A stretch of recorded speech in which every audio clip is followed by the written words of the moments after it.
Vous l'avez certainement constaté, les moustiques sont de retour dans le département pour éviter la prolifération de masse des moustiques tigres.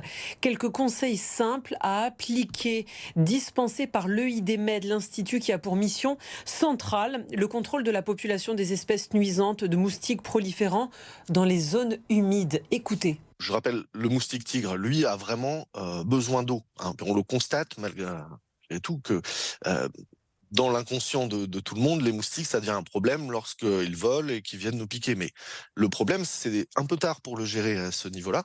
Il faut le prendre en amont.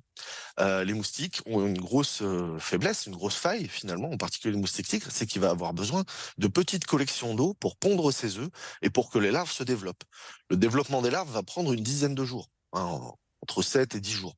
Donc en gros, on a une semaine pour aller chasser le moustique avant qu'il nous chasse, et donc aller détecter ces petites collections d'eau. Alors ça peut être un arrosoir, un seau qui traînerait dans le jardin. Il faut faire particulièrement attention si vous avez un arrosage automatique dans votre jardin. Tous les récipients qui peuvent être sous l'aspersion vont devenir des très bons gîtes.